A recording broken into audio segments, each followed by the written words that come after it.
and space management platforms.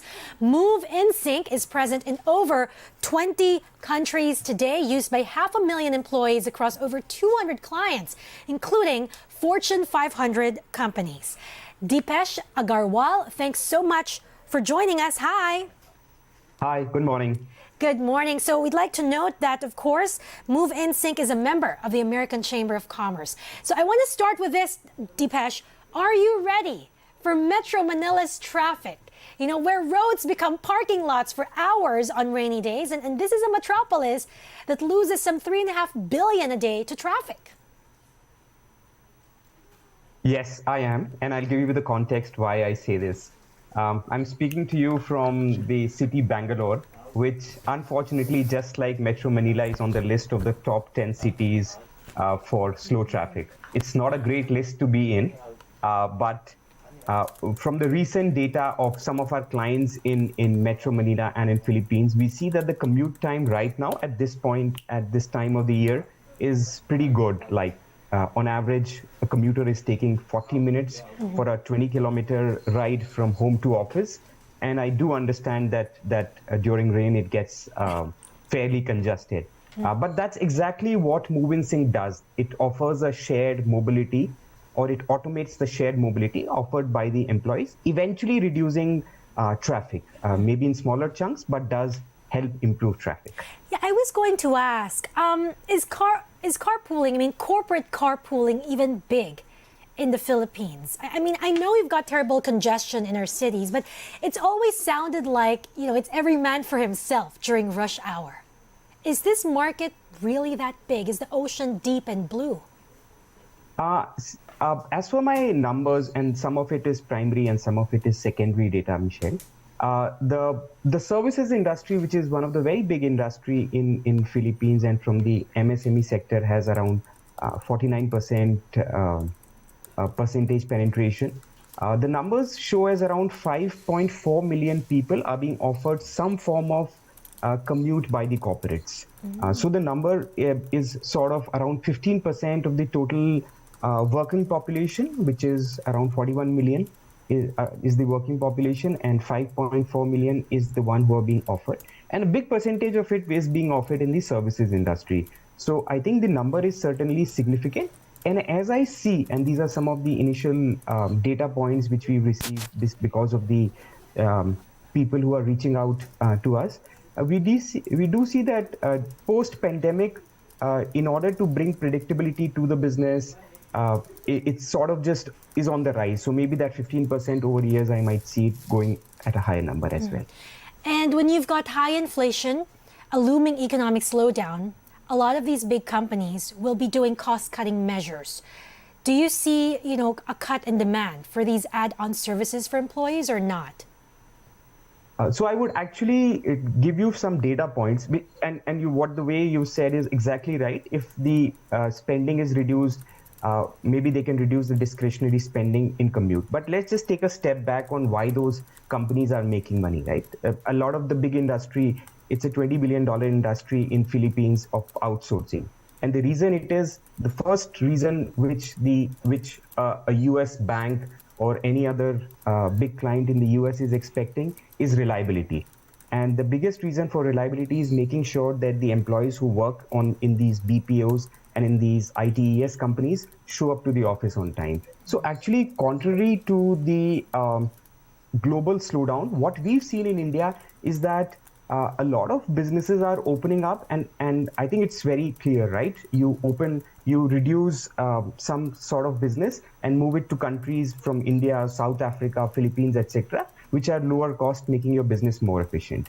So actually, I see if the business in Philippines is able to offer reliability and predictability, making sure that the employee reaches the office in a very predictable time and not, as you said, get stuck on the road during the rainy seasons, I think the business will only grow and will enforce more and more employers to look at this predictable mode of mobility. And also just one more point, Michelle, is that because it is shared, the average cost of commute will be far lower than the ownership or the individual, what the person spends on driving his or her own car.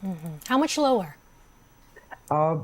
I think we do have around 5,000 employees. So this data set which I'm sharing is limited. We have got a few companies with around 5,000 employees using shared vans, and the cost of commute is around 2,300 pesos a month. I'm not aware of what's the average cost of Okay. a car ownership as of now, but I'm assuming from when I compare it to India, 2,300 pesos is a fairly affordable sum from the company's point of view. And the work from home hybrid setup, still also within the BPOs. You're not worried about that? So mostly the global trends, Michelle, are this that people are moving to a hybrid trend.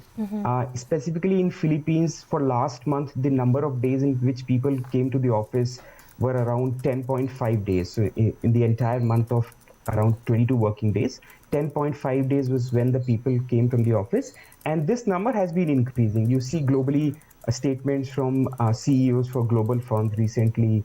IBM CEO went online to say that they would want people to return to the office. So I think flexibility will remain, but permanent work from home as we speak is reducing significantly. All right. So I guess the big question, Deepesh, is what's your Manila plan?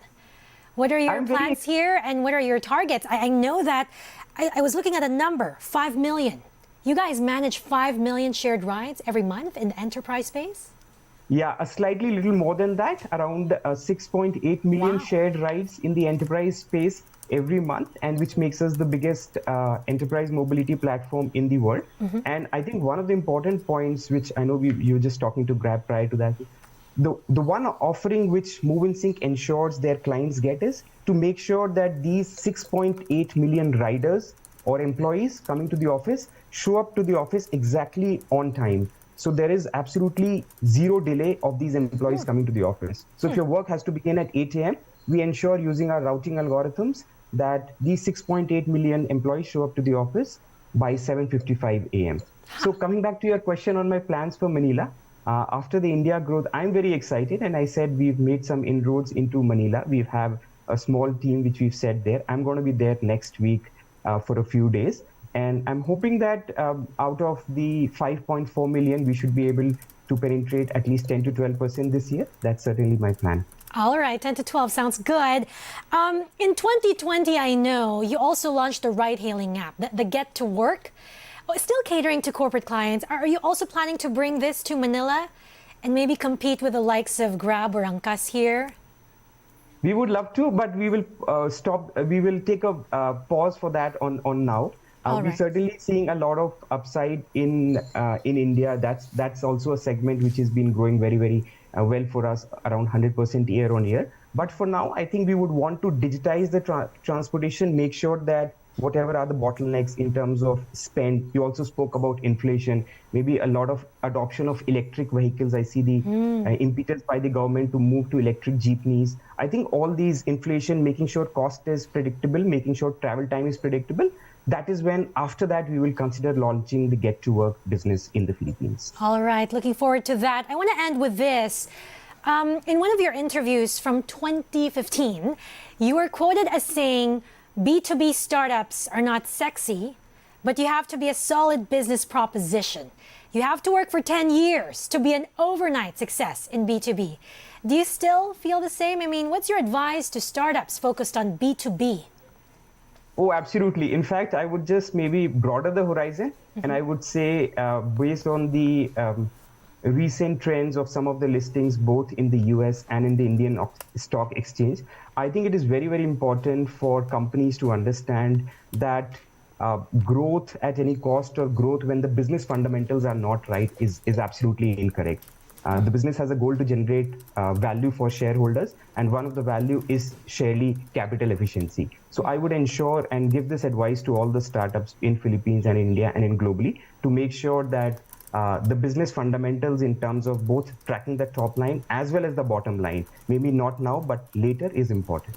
So it's funny how you say, growth at any cost shouldn't be the template. I assume you're already making money. Yes, we are absolutely very proud to say that one of the few Indian startups which are growing fast and are also EBITDA profitable. All right. On that note, we look forward to seeing your fleets here in Manila. Deepesh, thank you so much for joining us today. Pleasure. Thank you so much. Have a good day.